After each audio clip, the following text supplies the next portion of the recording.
자, 3번 문제. 시몬과 레위에게는 이스라엘 중에서 흩틀이라고 했는데 그게 어떻게 실행이 되었는가 한번 살펴보려고 합니다.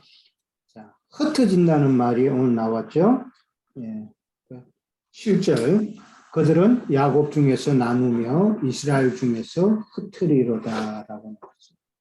흩은다는 그 말은 히브리 푸츠라는 단어인데 그 뜻은 이제 산산이 조각낸다는 그런 뜻이에요.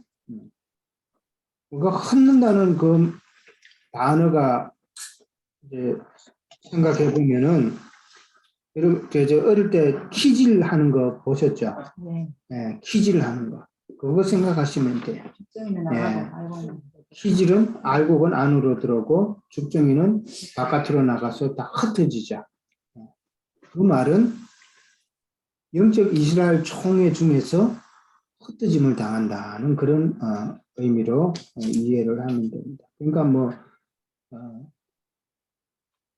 결실을 맺을 수 없고 그 다음에 다 알곡과 이제 비유되는 그런 단어로 생각하시면 되겠죠. 그리고 시몬 지파 같은 경우에도 이스라엘 사람들이 이스라엘 민족이 그 모세가 두 번의 그 인구 조사를 실시를 했어요. 그러니까 장정, 그러니까 20세가 넘는, 그러니까 전쟁에 참여할 수 있는 사람을 수를 헤아린 경우가 있어요. 두 번에 걸쳐서 했는데 시므온 지파는 처음에 그 인구 조사할 때는 장정이 59,300명이었어요. 59,300명이었는데 두 번째 인구 조사할 때는 22,200명으로 확 줄어요. 다른 지파는 거의 크게 차이가 없는데 조금 더 불어나고 조금 더 늘어나고 뭐 줄어들고 그런 경우인데 이 시므온 지파는 22,000가 37%인가 그래요. 37%가 확 줄어들어요. 그렇게 줄어드는 일이 나타나고 그 다음에 여호수아 19장 1절에서부터 9절까지 보면은 이 시므온 지파는 유다 지역이 너무 넓기 때문에 유다 지파 내에 18성읍에 나누어서 그 땅을 받아요. 한번 볼까요? 여호수아 19장 봅니다. 여호수아 19장 1절에서 9절까지 봅니다.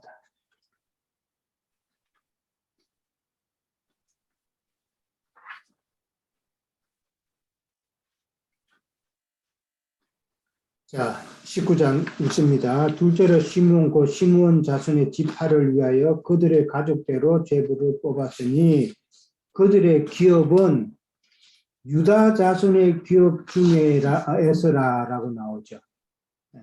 시므온의 그 지파가 받는 그 기업은 유다 자손들의 그 지파에서 기업 중에서 얻는다라고 나와 있단 말이에요.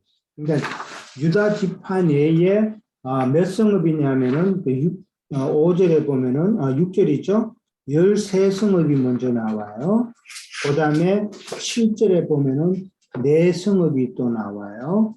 그 다음에 8절에 보면은 또 한 성읍이 나와요.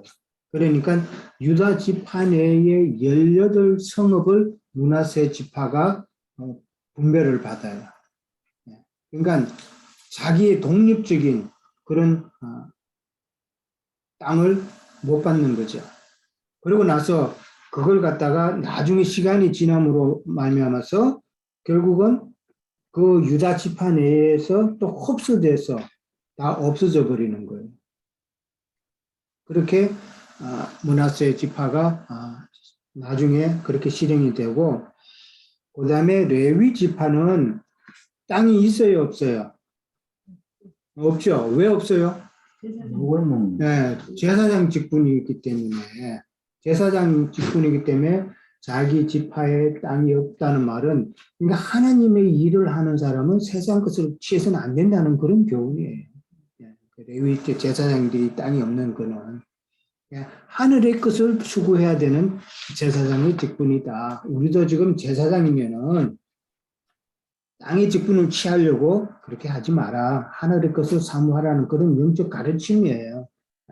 근데 레위는 6도 피성이 있었고, 그 다음에 전 이스라엘 지파 중에서 42성읍에 다 나누어져서 땅을 차지했죠. 42성읍에 다 나누어졌단 말이에요. 그 성읍에서 이제 제사장 직분을 이제 감당을 하게 된 것이죠. 그래 어떻게 보면은 레위 지파가 제사장의 직분을 감당하면서 그렇게 살아가는 것이 어떻게 상당히 다른 사람과는 좀 다른 삶을 살잖아요. 하나님께 제사 드릴 때에 모든 것을 감당하니까 인간적인 눈으로 보자면은 그들이 좀 축복받은 그런 모습도 보이죠. 그렇단 말이에요. 근데 사실은 이게 저주다. 왜 저주냐 하면은 구약의 모든 그 선지서 같은 데를 보면은 이스라엘 백성들이 하나님 앞에 계속 심판당하죠. 심판당한단 말이에요. 그러니까 뭐 바벨론의 포로로 잡혀가고 뭐 어디 민족에게 또 침략당하고 어려움을 겪고 하나님의 심판을 당하고 하는 그 모든 그 근원이 뭐냐면은 바로 제사장들이 타락했기 때문에 그렇답니다. 제사장이 타락하고 그 다음에 백성들이 타락하는 내용이다. 그러니까 오늘날에도 사실 교회가 많이 타락했다고 그러잖아요. 타락의 원인이 누구예요? 목사님들이잖아요. 그들이 너무 물질에 욕심을 많이 내고 자기들의 그 욕심을 채우려고 하는 그런 행위들 때문에 타락하잖아요. 그래서 세상 교회에서는 목사를 뭐라 부르는 줄 아시죠? 목사로 불려요. 목사. 근데 그렇게 제사장 자체가 그 부정이면 왜 성읍을 여러 수십 개의 성읍을 조금씩 다 주냐고. 그게 이제 제사장이 지파가 살아야 되니까 따로 독립적인 지파를 그 땅을 못 주니까 사람은 있는데 지 땅은 필요할 거 아니에요. 그래서 42성읍에 나누어서 그렇게 한 거죠. 그러니까 오늘날에도 어떻게 보면은 제사장의 그 직분이 축복인 것 같지만 저주, 그러니까 하나님의 말씀을 전한다고 하는 사람들이 세상 교육에서는 그래요. 말씀을 전하는데 얼마나 복받은 자냐, 그런 축복이 받은 자라고 그렇게 이야기를 하는데 우리 입장에서 보면은 그들이 부패하고 타락하고 하나님 앞에 저주받을 짓을 하면은 그거는 저주인 거예요. 그렇게 이해를 해야 됩니다. 자, 그 다음에 4번 문제. 유다에게는 왕권이 떠나지 않고 실로가 오시기까지라고 했는데 무슨 의미인가? 유다에 대한 그 유언의 내용은 참 많죠?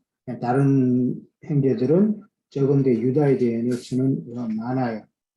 자, 첫 번째 8절에 보면은 내 형제의 찬송이 될지라 그랬어요. 찬송받는 자가 된다는 거죠. 유다 이름 뜻이 뭔지 아세요? 하나님을 찬송하는. 여호와를 찬송한다는 뜻이에요. 그 이름대로 그 형제들의 찬송이 되는 그런 복을 받아요. 그 다음에 내 원수의 목을 잡을 것이면 내 아버지의 아들들이 네 앞에 절한다 그랬어요. 이 말은 사실 절하는 것은 누구에게 절하는 것이 우리가 나왔죠? 요셉의 꿈에 12형제의 벳단이 절을 하는 내용이 나왔죠. 그러니까 요셉에게 절하는 내용이 지금 유다한테도 지금 나왔는데 유다는 지금 아까 오늘 본문 읽은 중에 보면은 실로가 오시기까지라고 그랬어요. 실로는 누구예요? 예수 그리스도란 말이에요. 실로라는 뜻은 지명으로 말하자면은 안식처, 그 다음에 인명으로 쓰면은 안식을 주는 자라는 그런 의미란 말이에요. 그 말은 그 영께서 오시는 데까지라는 말이에요. 그러면은 유다의 왕권은 실로가 오시기까지니까 한시적이죠. 어느 시대까지예요? 교회 시대. 구약 시대까지. 실로가 오시는 것은 그 영이 되셔서 오시는 거니까 교회 시대를 시작하기 전까지만 유다가 왕권을 차지한다라는 그런 이야기죠. 그렇게 이해를 하시면 되고, 그 다음에 유다에 대해서는 사자 새끼라 그랬어요. 사자는 누구예요? 예수님이죠. 네. 유다는 사자 새끼라는 말은 유다 지파를 통해서 예수님이 탄생할 것에 대한 예표 말이죠. 네, 사자 새끼. 이 아들아 너는 움킨 것을 찢고 올라갔도다. 올라갔다는 말은 부활 성천하셨다. 자, 그 다음에 사자 같다 그랬고, 그 다음에 규가 유다를 떠나지 아니한다 그랬어요. 규가 뭐예요? 규. 옛날에 왕이 갖고 있는 지팡이. 그렇죠. 지팡이 규라는 거예요. 이거는 왕권을 이야기하는 말이죠. 네, 왕권을 이야기하는데, 그 다음에 이제 이 규를 갖다가 뭐 앞으로 내밀 때는 어떤 뭐 지시할 때 이렇게 규를 내밀고, 그 다음에 어떤 뭐 허락을 한다고 할 때는 뭐 규를 이제 올리면은 허락의 뜻이다. 뭐 그런 식으로 이제 그런 용도로 쓰는 거죠. 그 다음에 이제 그 발 사이에서 떠나지 아니한다 그랬어요. 이 표현이 좀 재밌는 표현이에요. 규가 유다를 떠나지 아니하는데 그 발 사이에서 떠나지 아니한다는 이 그 발이라는 표현은 남자의 그 생식기를 이야기하는 언어적인 표현이에요. 언어적인 표현이고, 그 다음에 여자를 말할 때는 무릎 사이라는 표현을 써요. 무릎 사이. 우리가 저 옛날에, 요즘은 그런 말 잘 안 쓰지만은 뭐 쓰는 사람도 여전히 있죠. 다리에 대해서. 설아의 자식이 몇입니까? 이런 말 쓰죠. 예. 이 설아라는 말이 설자가 무릎 설자예요. 무릎 설자. 무릎설. 이게 무릎이라는 말이 여자의 생식기란 말이에요. 다리에서 애 줄 수 있다는 건 맞잖아. 그렇죠. 그렇지. 그게 그냥 다리가 아니고 다리와 다리에서도 무릎. 그러니까 이게 설아의 자식이 몇입니까 할 때도 이게 그 의미란 말이에요. 참. 그러니까 이 말은 자식들이고 그렇죠. 그 발 사이에서 떠나지 않는다는 이 말은 후손 대대로 왕권이 이어진다라는 그런 의미란 말이에요. 그런데 언제까지? 실로가 오시기까지. 예수 그리스도께서 오시기까지 어디까지나 한시적이다. 그런 표현이죠. 그 다음에 5번 문제로 넘어가면 유다에 대한 내용이 많아요. 유다의 나귀가 포도나무에 맨다고 그랬고요. 옷은 이제 포도주와 포도즙에 빤다라고 그랬어요. 세상에 옷을 갖다 포도주와 포도즙에 빠는 자가 어디 있겠어요, 그렇죠? 자, 유다의 나귀가 포도나무에 매였다라고 그랬어요. 이게 애매한 거야. 맨다는 게. 매인다는 게, 자, 나귀라는 것은 나귀 하면 우리 생각나는 거 있죠? 그렇죠. 예수님께서 타고 갔죠. 그렇죠. 낙이라는 그 짐승은 뭐가 비교가 되냐면 말하고 비교가 돼요. 그렇죠. 사람이 타는 거니까 말을 타는 사람이 있고 나귀를 타는 사람이 있다. 이 말을 탄다는 것은 세상 왕들이 탄다는 거예요. 세상 왕이 타는 자는 이건 교만한 자, 세상 높은 자, 이런 자들이 말을 타는 거예요. 근데 예수님은 나귀를 타셨잖아요. 그러니까 예수님은 겸손의 모습으로 낮은 자와 함께 그런 의미란 말이에요. 그러니까 이 나귀를 표현을 했는데 이 나귀는 겸손하고 낮은 자의 그 모습을 가진 제자들, 이런 자들을 이야기한다. 그러니까 예수님이 낙이 타고 입성했다는 것은 그 말은 예수님이 하고자 하는 그 성경에서 하고자 하는 말은 그러니까 낮은 자와 함께 겸손한 자와 함께 예수님께서 예루살렘 성에 입성하신다는 거예요. 거룩한 성 예루살렘에 입성하는 자는 교만한 자, 세상적으로 큰 자, 이런 자들은 예수님과 함께 못 들어간다는 이야기예요. 그렇게 이해를 하셔야 되는 거예요. 맨다는 게 관계를 이야기하는 이 맨다는 거는 지금 포도나무에 매여 있다고 그랬잖아요. 예? 포도나무는 누구예요? 예수님이란 말이에요. 우리는 지금 예수님께 매여져 있어야 되는 것이죠. 그럼 매는 거는 뭘로 매요? 영으로. 우리가 지금 예수님과 지금 매여 있는 관계는 뭘로 지금 사실 매여져 있어요? 그렇죠. 말씀이란 말이에요. 말씀. 그러니까 이 매는 끈이 약하면은 부실하면은 떨어지죠.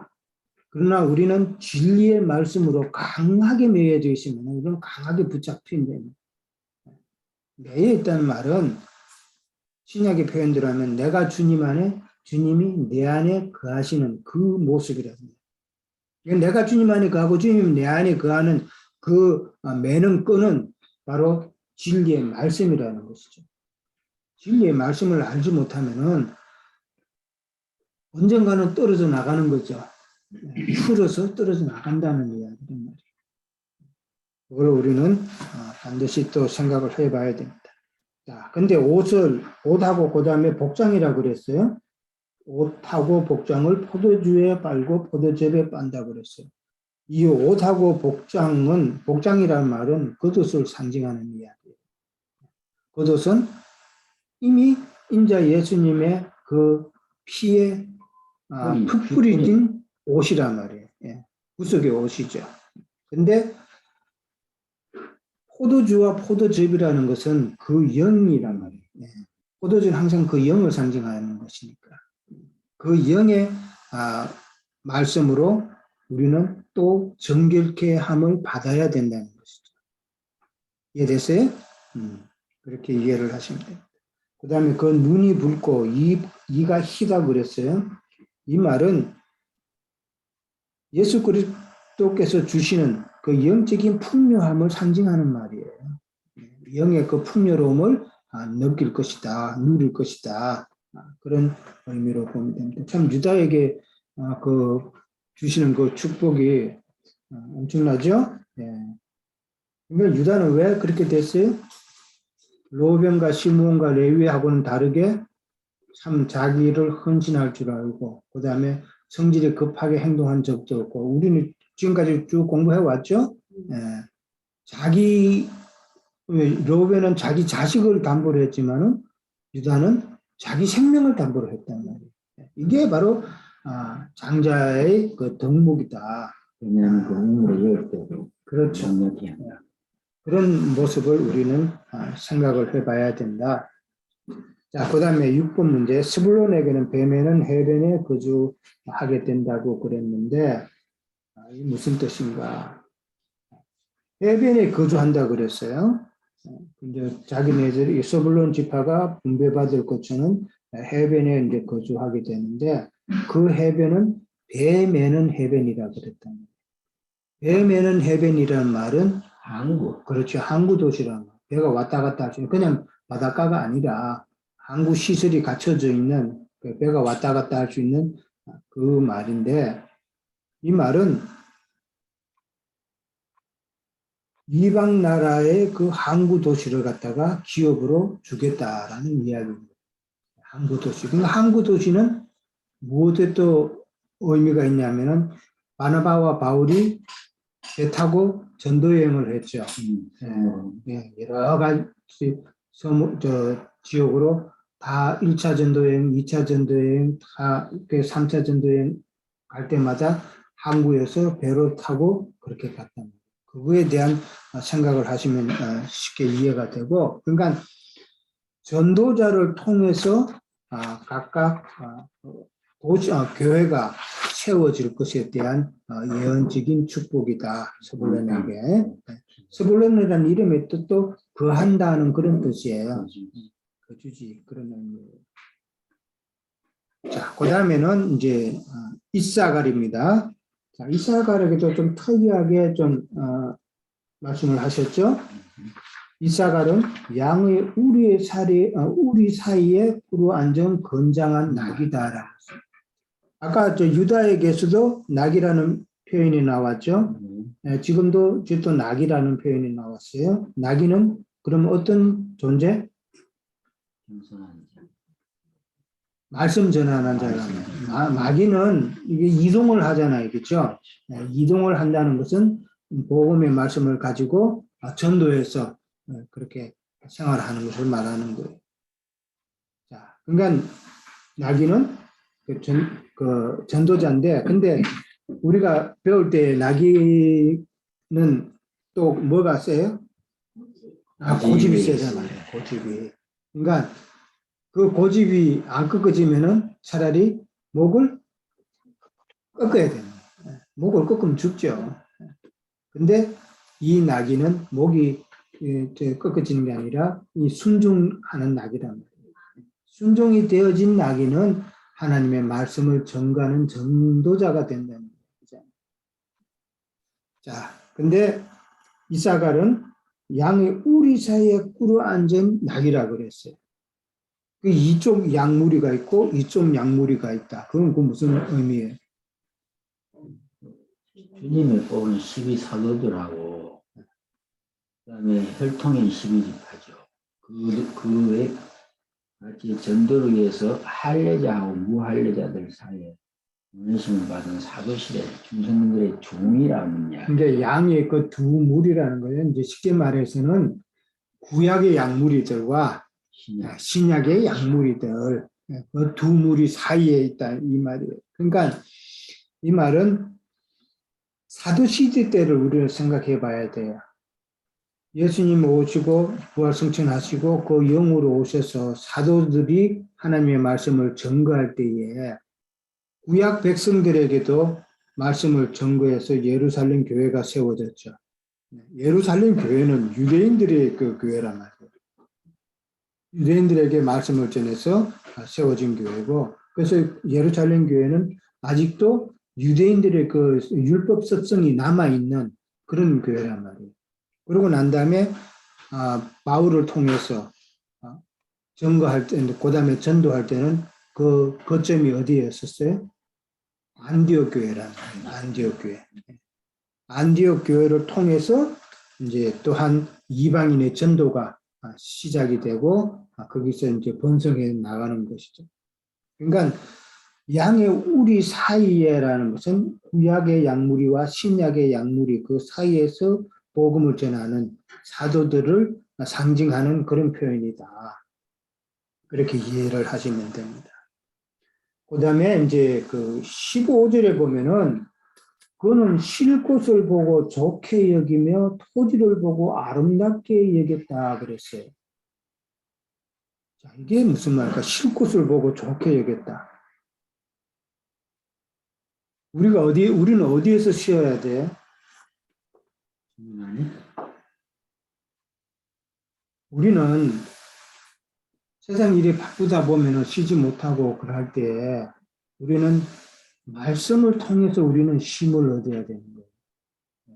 그러니까 쉴 곳을 좋게 여겼다는 말은 말씀을 사모했다는 그런 표현으로 이해를 하시면 좋아요. 이해됐어요? 네. 그러니까 저는 그런 거 여러 번 느껴요. 여러분도 그걸 느껴야 돼요. 세상 일에 바쁘다가도 말씀을 딱 앞에 두고 말씀을 보면서 내가 생각하면서 이렇게 보면은 어떨 때는 말씀으로 통해서 내가 위로를 받고 참 좋다 하는 그런 느낌을 받을 때가 있단 말이에요. 그 느낌을 갖다가 우리는 쉴 곳을 사모한다. 그렇게 표현을 하면 되는 거예요. 쉴 곳을 보고 좋게 여긴다. 우리도 신앙생활 하면서 이 말씀을 통해서 그런 느낌을 받으셔야 돼요. 의무로 생각하면은 안 돼요. 내가 참 쉬어야 되고, 내가 평안하니까 이 말씀을 내가 본다. 물론 다 깨닫지 못할 때는 좀 힘들 때도 있죠. 그런 건 넘어가세요. 그건 다음에 또 때가 되면 하나님이 또 가르쳐 주실 거니까. 그 높은 걸 갖다가 자꾸 넘으려고 그러면 안 돼요. 좀 더 장성하면은 그건 쉽게 넘어가는 거니까. 자, 그 다음에 이제, 토지를 보고 아름답게 여겼다 그랬어요. 이건 또 무슨 말일까? 참 비밀적인 말이에요. 토지는 항상 땅은 마음 땅을 생각하라고 그랬죠. 그러니까 토지를 보고 아름답게 여겼다는 말은 전도할 대상이란 말이에요. 그 토지는. 전도할 대상. 전도할 대상을 보고 아름답게 여겨서 내가 전도하는 것을 참 충성을 다하는 그런 모습을 지금 이야기하는 거라는 거죠. 전도하는 것을 좋게 여기는 것이잖아요. 아름답게 여긴다는 것이죠. 그래서 전도하는 것을 참 아름답게 여겨야 되는 것이잖아요. 그러니까 쉴 곳을 좋게 여기고 토지를 아름답게 그렇게 본다는 이 말은 참 말씀을 사모하고 그 다음에 전도하는 것을 좋아하는 그런 사역자의 모습을 이제 이야기하는 것이다. 자, 창세기 49장에서는 이제 야곱의 아들들에게 유언하는 내용이 다 나오잖아요. 야곱의 아들들이라는 말은 또 다른 면으로 보면은 하나님의 백성이 되었다는 말이잖아요. 근데 지금 누구는 축복을 받고 누구는 저주를 받는다는 말은 하나님의 백성이 되었다 하지만은 그 지위를 빼앗길 수도 있다는 것을 우리는 또한 생각해야 된다는 것이죠. 계시록 3장 11절 한번 볼까요?